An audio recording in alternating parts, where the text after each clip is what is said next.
It's a little bit of redemption on Tblt.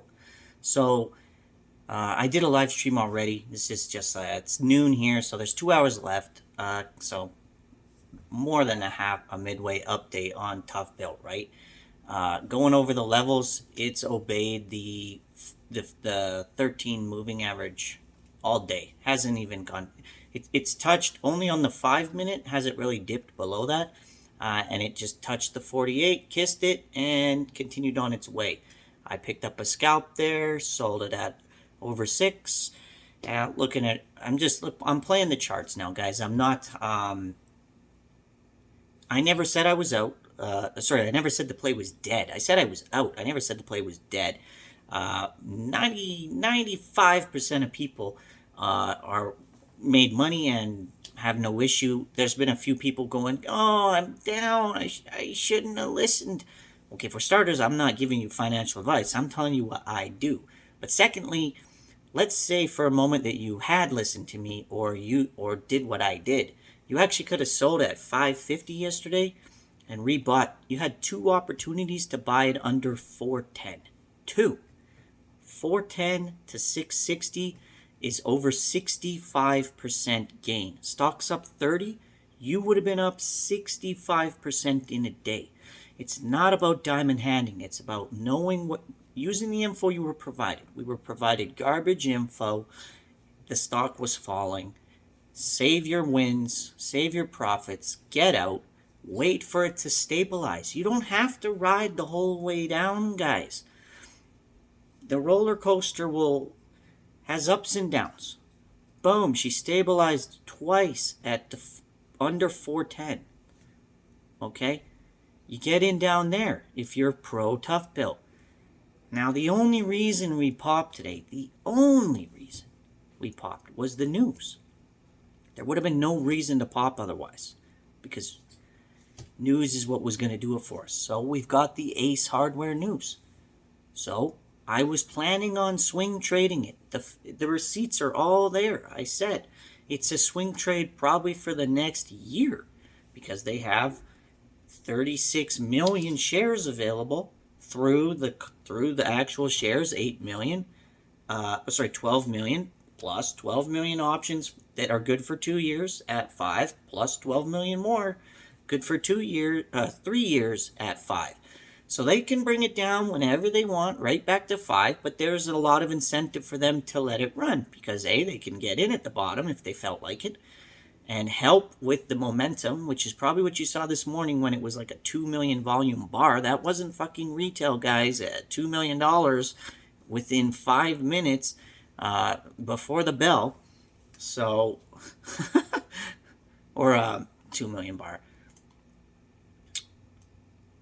430K, 1.3 million, okay? Anyways, putting that aside, I said it'll be swingable for the next year, no problem. That's what I'm going to do. That's what I did. I'm now, I made, what did I make on warrants? It wasn't anything crazy, because I didn't go too crazy, because I was doing my, TNXP, I was doing my Cmrx. I've called out Siga, ENDP. Like, these are all plays that were well up today. So I've got 2 eyes. I don't only look at one stock with 2 eyes.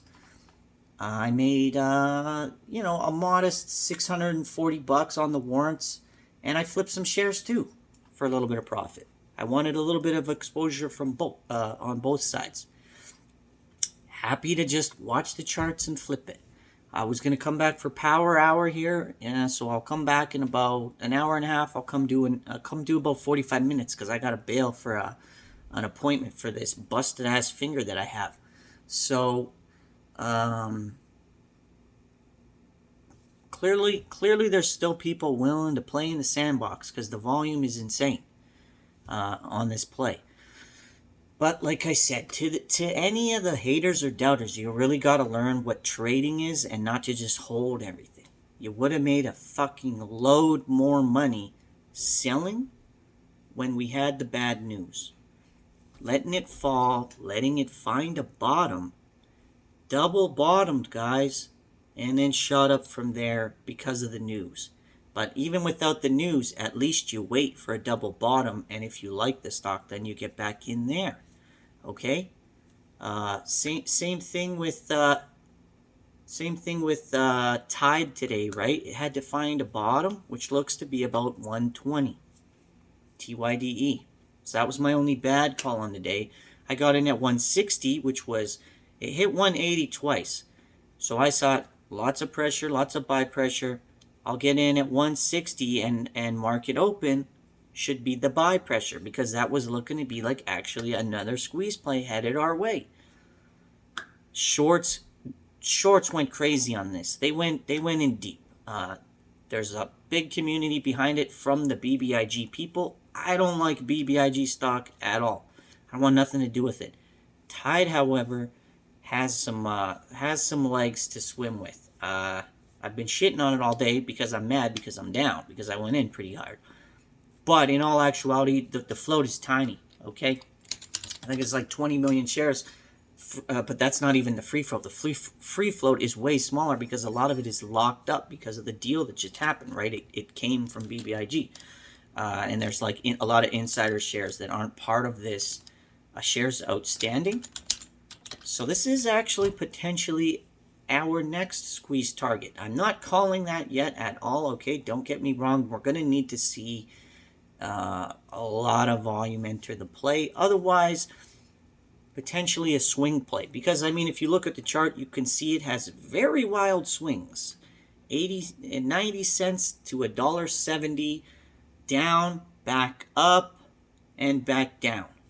Insanely wild swings, which equates to that. Okay? Follow the charts, follow your gut, take profit when you get it to put yourself in a better position for the next trading day or the next trade that you make. We'll see you guys in about an hour.